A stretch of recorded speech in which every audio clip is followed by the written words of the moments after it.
الرجيم بسم الله الرحمن الرحيم في بيوت أذن الله أن ترفع ويذكر فيها اسمه يسبح له فيها بالغدو والآصال.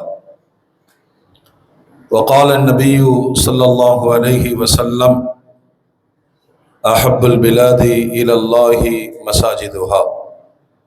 صدق الله العظيم وصدق رسوله النبي الكريم. اللهم صل على سيدنا محمد وعلى آل سيدنا محمد وبارك وسلم عليه. அளவில் அருளும் நிகரில் அன்பும் கொண்ட இல்லாமல்ல அல்லாஹ்வின் திருநாமம் பற்றி ஆரம்பம் செய்கின்றேன். சாந்தியும் சமாதானமும் ஈருலக சர்தார் அகிலத்தின் அருட்கொடை பிரபஞ்சத்தின் பேரொளி நம் உயிரினும் மேலாகிய கண்மணி நாயகம் ஹதரத் முஹம்மது ரசூலுல்லாஹ் ஸல்லல்லாஹு அலைஹி வஸல்லம் அன்னவர்களின் மீதும் அன்னாரின் அடிச்சுவற்றை பின்பற்றி வாழ்ந்து வழிகாட்டிய உத்தம சத்திய சஹாபாக்கள், தாபிஈன்கள், தபா தாபிஈன்கள், அவுலியாக்கள், நாதாக்கள், ஷுஹதாக்கள், குறிப்பாக புதிய பள்ளி திறப்பு விழா மஜ்லிஸில் அமைந்திருக்கிற நம் மக்கள், உலக மூமின்கள் அனைவர் மீதும் அல்லாஹ்வின் பேரருள் என்றென்றும் நின்று நிலவட்டுமாக. ஆமீன். அல்ஹம்துலில்லாஹ்.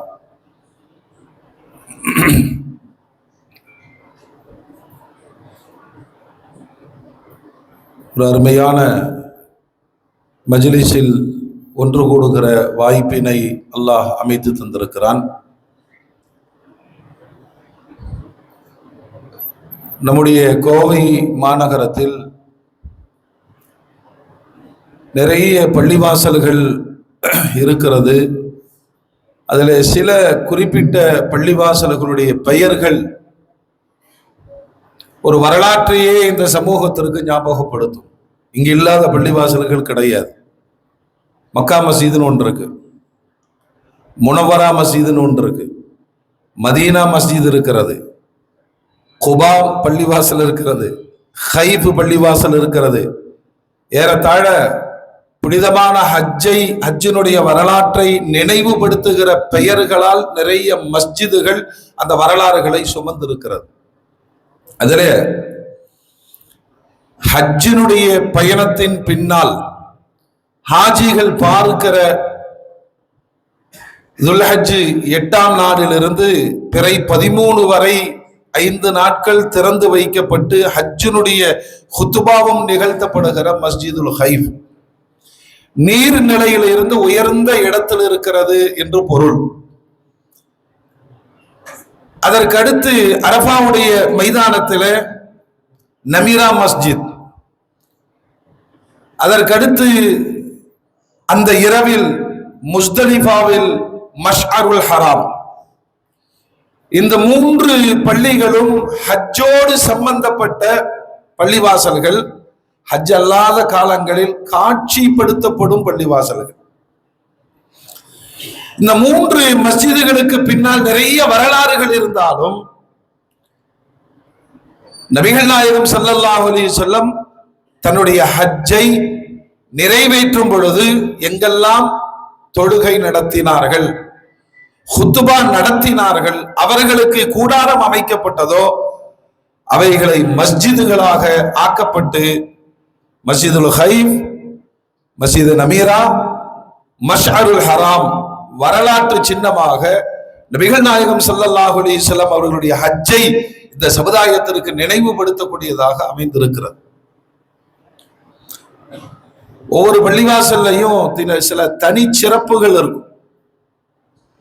அதாவது சஹாபாக்களுக்குள்ளே போர் நடந்திருக்கு. அப்ப அபூ ஹுரைரா ரலியல்லாஹு அன்ஹு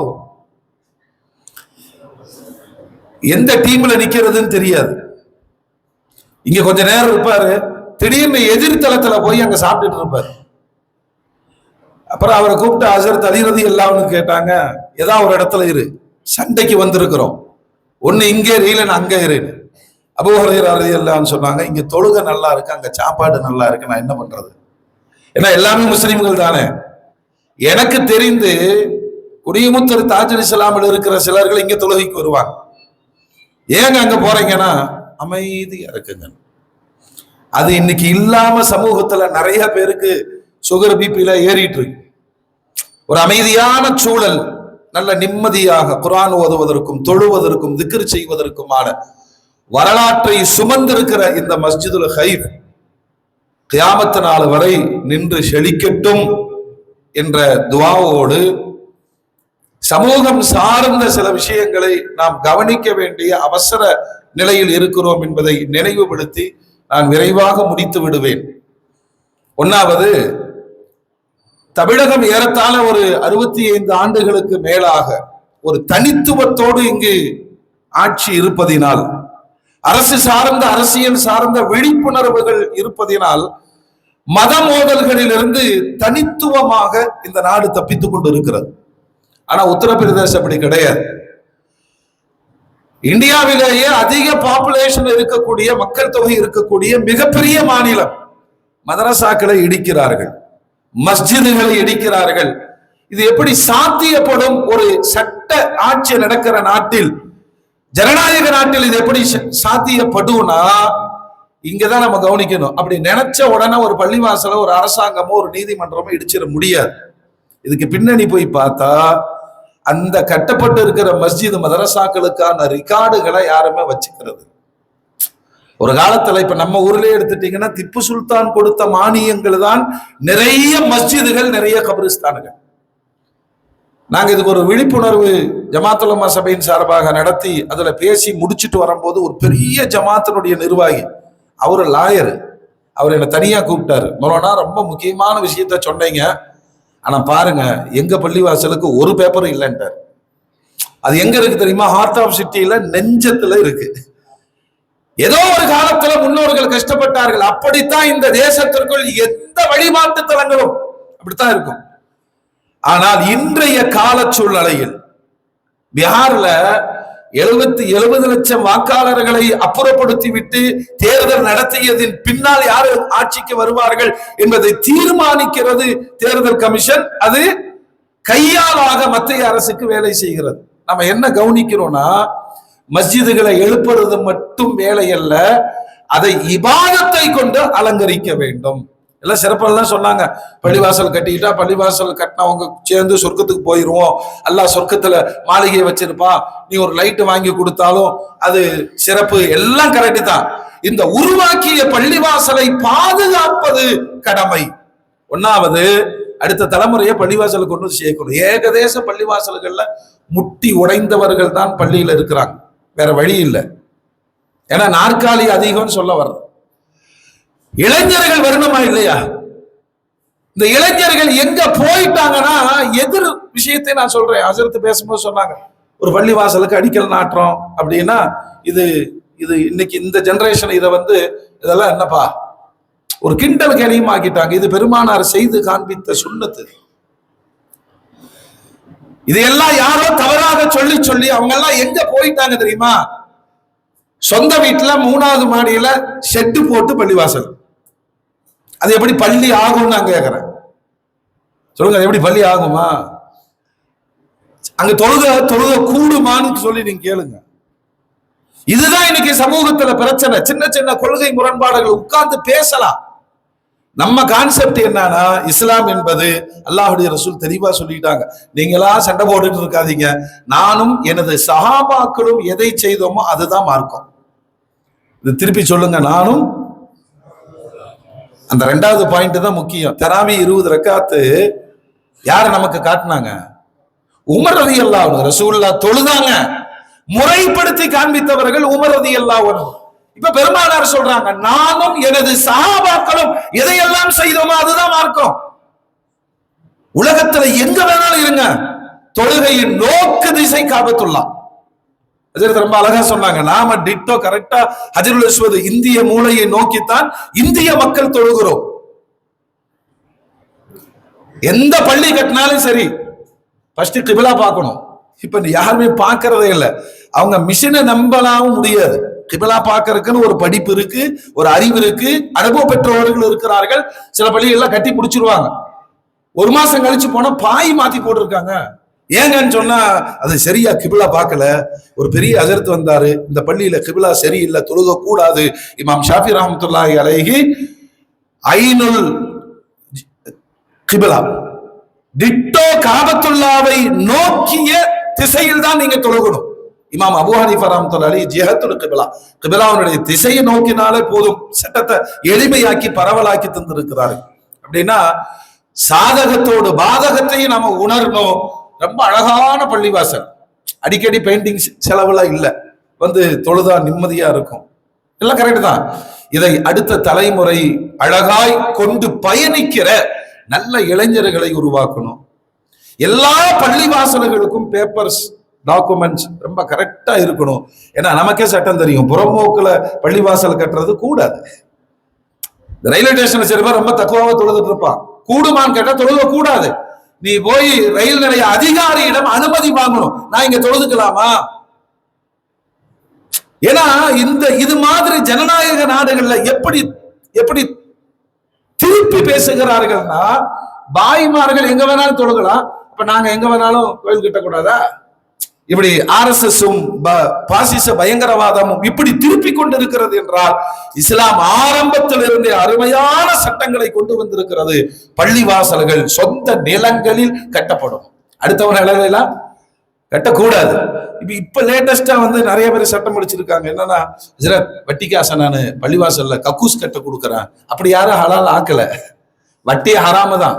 இந்த வாங்குறதுக்கு ஒரு காம்ப்ரமைஸ் பண்ற மாதிரி உண்டான ஒரு மசாயல்கள் எல்லாம் அது நம்மளை கிரியேட் பண்ணிக்கிட்டது. எவ்வளவு சிறப்பு இருக்கிறதோ அதே அளவு ஆபத்துகளும் இருக்கிறது. சரி, அலங்கார பதவி அதெல்லாம் நீங்க என்ன இருந்தாலும் சரி, கொஞ்ச நாளைக்கு மரியாதை இருக்கும், கொஞ்ச நாளைக்கு காணா போயிடும். அது நாடாக இருந்தாலும் சரி, வீடாக இருந்தாலும் சரி. நல்லா சம்பாரிச்சு பயங்கரமான ஆளுதான் நீங்க, ரிட்டையர்ட் ஆகி முடிஞ்சிட்டீங்கன்னா உங்க வீட்டிலேயே உங்களுக்கு மரியாதை இருக்காது. இப்ப சமுதாயத்திலே நிரந்தர மரியாதைக்காக சில பதவிகளை உருவாக்கி கொள்வதும் அதற்காக போராடுவதும் என்பது நம் ஈமானிய பலகீனம்னு நினைக்கிறோம். ஒரு ஜமாத்துன்னு சொன்னா சுழற்சியில எல்லாரும் வந்துகிட்டே இருக்கும். அவனுக்கு என்ன தகுதினா, அவர் வந்த பிறகு தகுதியை உருவாக்கிவார். அப்படி தகுதி, ஜமாத்துக்கு தலைவருக்கு தகுதின்னு சொல்லி எங்க காலேஜ் இருக்கு? அல்லாஹ் சொல்ற தகுதி மூமினா இருக்கணும், தொழுகையாளியா இருக்கணும், ஜகாத்து கொடுக்கிறவரா இருக்கணும், அல்லாஹ்வுக்கு பயப்படுறவரா இருக்கணும். அல்லாஹ் சொன்ன தகுதி இருந்தா போதும். நம்மளா வச்சுக்கிட்டோம், பணக்காரரா இருக்கணும், விஐபியா இருக்கணும், ஊர் அறிஞ்ச பாப்பானா இருக்கணும். விளைவு என்ன ஆகும்னு சொன்னா, தனிநபர் ஆதிக்கம் கொண்ட ஒரு மஸ்ஜித் அங்க சத்தியம் நிற்பதற்கு வழி இருக்காது, அவர்கிட்ட பேச முடியாதுங்க. நான் சத்தியமா சொல்றேன், ஒரு பள்ளிக்கு போனேன், எல்லா பள்ளியிலும் 8:15 பாங்கு. நான் சொல்றது நல்லா புரியணும்.